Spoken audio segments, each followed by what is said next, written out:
Who remembers this concept photo, like this concept render of a high-tech Taco Bell where you'd be able to like drive through and they would use like pneumatic tubes to deliver your food from the kitchen up above? Who remembers that? Do y'all remember that? It's not a concept anymore. It's real now. It's just full-on real now. The first of its kind Taco Bell Defy opens in Brooklyn Park.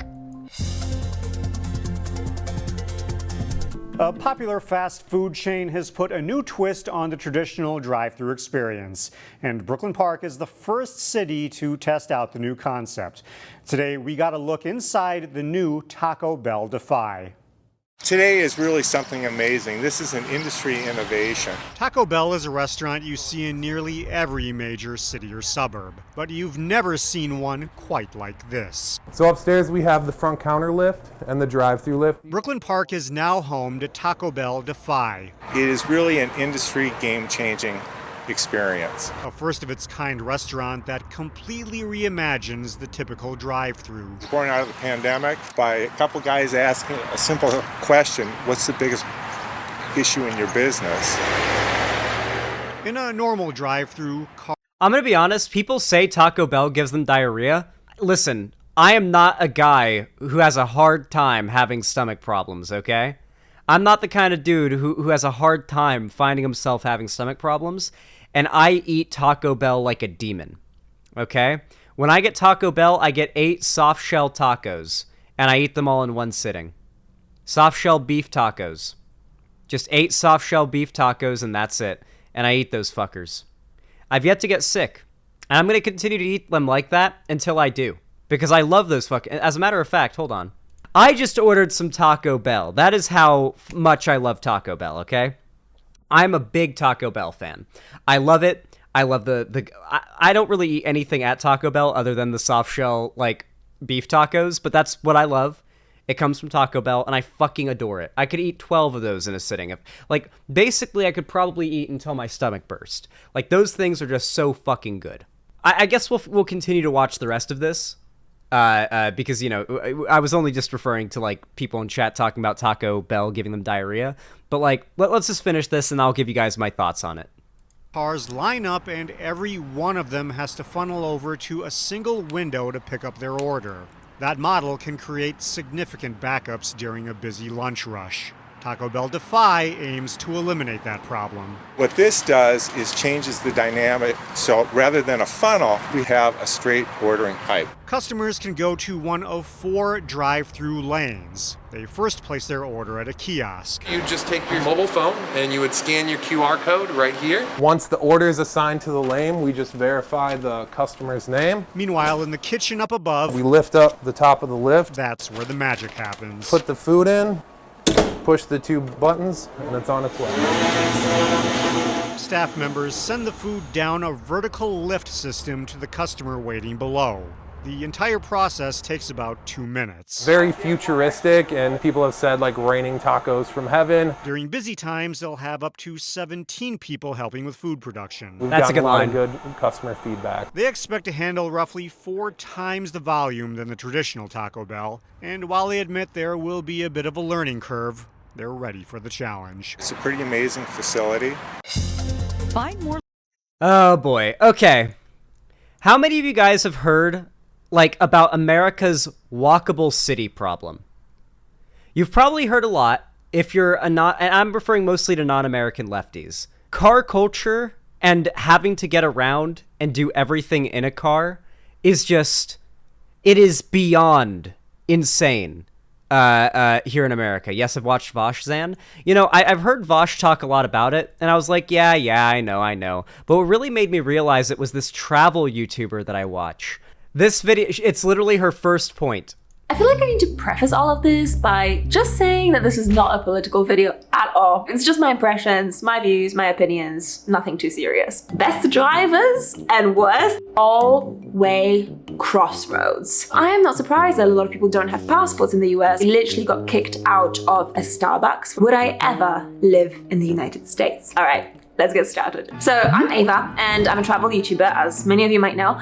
I've traveled to, I don't know how many because I don't really count, but 70 plus countries. And I am as European as it gets, in the sense that I was born in Poland, I grew up in England, but I lived in a whole bunch of different European countries. Italy, Germany, Belgium, Poland, England. Recently, I wrapped up a 6-month trip of the United States, where I traveled all across the country. You know, the United States is such an interesting place. Some people love it, some people hate it. So in this video, I want to give you a little bit of a dose of how a European might perceive the US. First of all, cultural shocks. So you see, you know, back home in Europe, we are all brought up with, you know, Americanized culture of some kind. But it's only when you get to the United States that you realize how different some things are.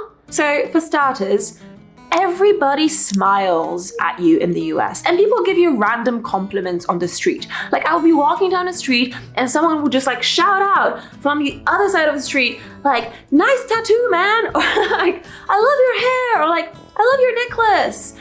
People are so nice. She's getting catcalled. Love that about the US. Another cultural shock that I experienced. American dudes, I think, are probably more brazen, like with hitting on women, like very like front forwardly. I think that's what she's noticed. Are the cars. All the infrastructure is centered around cars. So, you know, in Europe, it would be really easy to like take a bus or a train somewhere. In the US, it's like you got a pickup truck or you have nothing at all. You take your pickup truck, even though you're not hauling anything, most likely in your pickup truck, and like you go to a drive-through restaurant, drive-through cafe, drive-through shop, drive-through ATM. I swear there's probably not a single drive-through ATM in all of Europe. That blows my mind. All of these things that she listed are so normal to me. Drive-through, like, prescription pickup for your pharmacy stuff, like drive-through ATM for going to the bank, like, it all makes sense. It's always been a thing in my life that just, yeah, it's convenient. You're in a car, you drive up, like, everybody's got a car. Everybody has to have a car. Every American has to have a car or you're a fucking loser. You can't get to work. You can't hang out with friends. You are nothing if you don't have a car as an American. That's, like, how you're raised. That's, like, the culture you're brought up in. Hell, for some men even, owning a car is like a barrier to being a real man.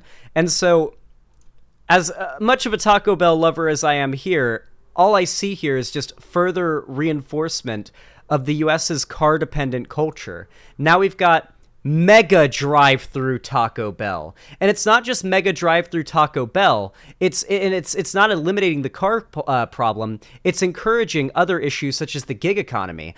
This is mostly meant to serve not people who are coming to pick up their orders, but delivery drivers. People using delivery apps like I just did to order my food to get their food delivered to them. This is for delivery drivers to have fast, order and pickup dropped off and just be able to pick up the orders and go right through.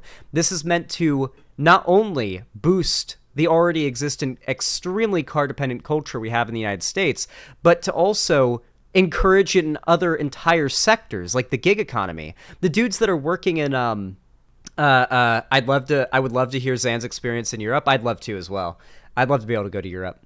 Anyway, like the jobs, the people who are working in this building, I'm pretty sure they operate ghost kitchens out of here. So you've got more gig economy jobs that are like where workers are basically being like outsourced to other companies. They do that, by the way. Look up ghost kitchens. Like, I'm sure they're probably operating a ghost kitchen out of here. Taco Bell is one of the restaurants that does the ghost kitchen thing. And it's basically just encouraging the continued degradation of any hope that we could have in a good, walkable, low-income friendly infrastructure. You know what's also sad about it? It's the Elon Musk effect, where Elon Musk will present something that's like in no way a solution to our problems and in no way like a good positive thing, but because it looks so cool, like people are all like drooling over it, like the Hyperloop. Yeah, that fucking disaster. Notice how you don't hear about that anymore? Because Elon Musk doesn't want you to hear about it anymore. Let's hope this is an actually decent video. The gig economy. For years, the norm for a job has been permanent full or part-time employment. But recently, more and more people are beginning to take on a variety of short-term jobs, also known as gigs. These include things like freelancing, temp jobs, jobs in the sharing.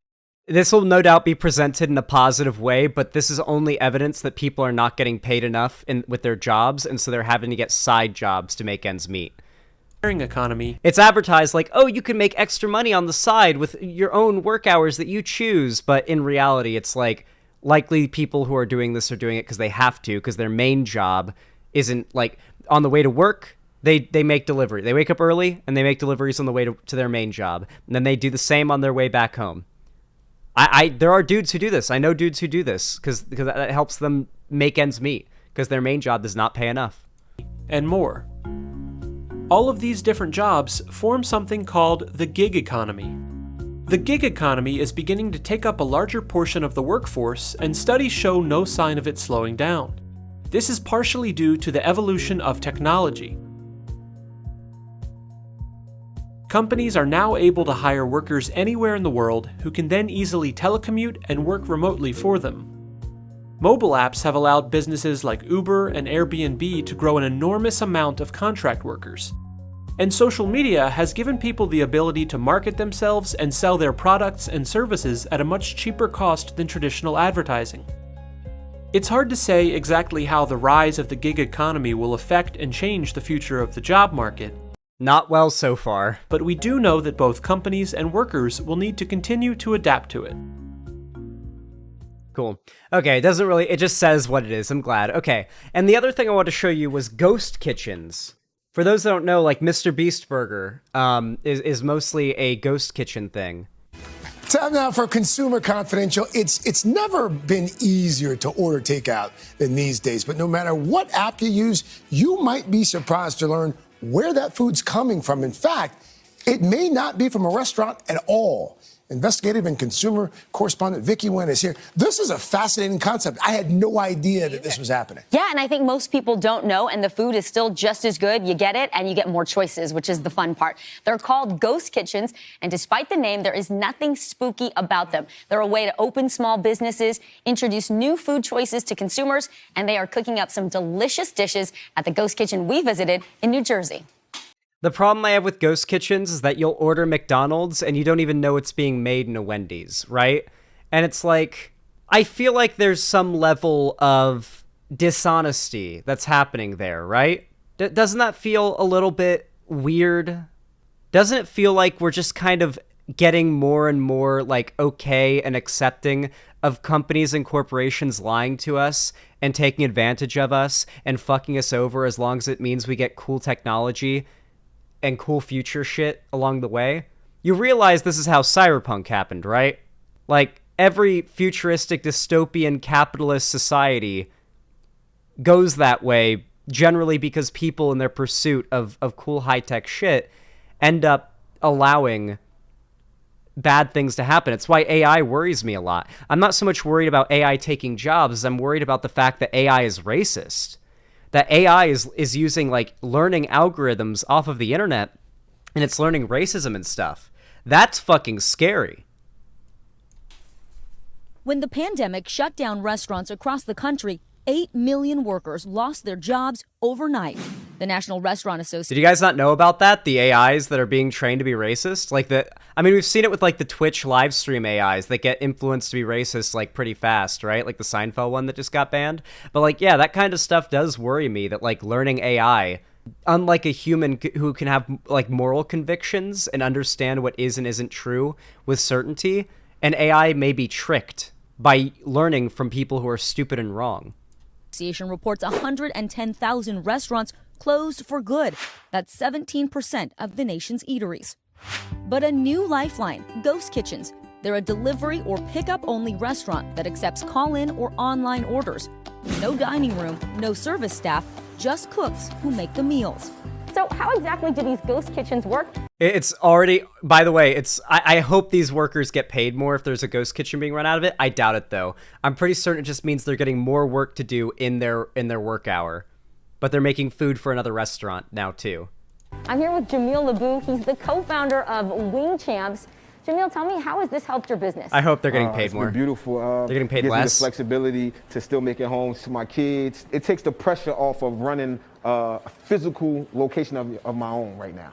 If people want to order Wing Champs, they can't go to a restaurant to do it. What do they do?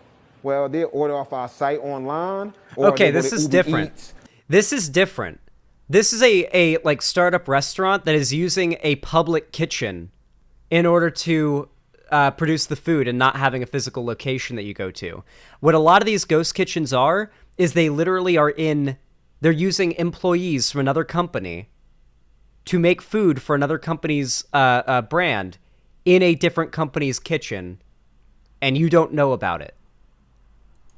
Jamil used to sell his wings from a food truck, but permit fees, labor, and truck maintenance all added up. He says renting a ghost kitchen means having all the tools for restaurant quality I would like food those wings. They without do the look good. extra costs of a traditional restaurant. And when the coronavirus hit, Your business actually picked up during the pandemic? Yes. I skyrocketed, to be honest. Well, yeah, delivery businesses really skyrocketed during the pandemic. It's not a surprise. Wow. and how's the food? Okay, so which one is my order? This is your order right here. Can't wait to try it. I'm gonna take a step back so I can Okay. try it and take off my mask. It looks amazing. Damn. So good. Wing Champs is one Damn. of 12 ghost kitchens operating out of the Garden State Kitchen in Orange, New Jersey, open 24/7. Co-founder Chris Olef says many are stirring up success in a second career.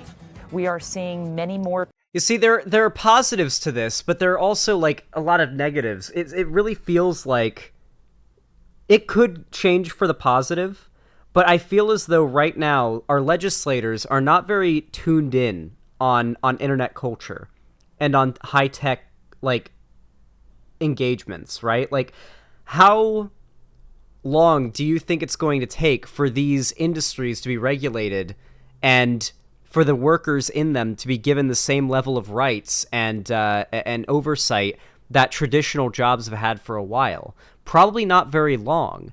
Or sorry, it's probably going to take a long time because our government is run by boomers who are not catching up with the speed of technology's advancement.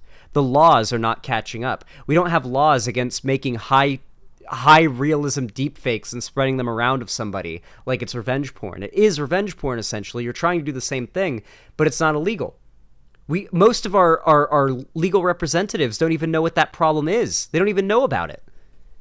It's really worrying that technology is outpacing our elected officials. It's very concerning. And I think all of this plays into like an overarching, I guess, overarching like message narrative that like the future is scary. The future doesn't have to be scary, but if the people who are supposed to be ready for it and are supposed to be making our laws and our legislation aren't ready for it, then guess what? The corporations who are developing these technologies are going to use the goodwill they're getting from it to do some bad shit. They're going to do some bad shit. Capitalism can really fuck over a lot of really cool, futuristic, awesome technologies that could be brought to society in really cool ways, but instead will be used to maximize profits. I don't know. It just sits wrong with me.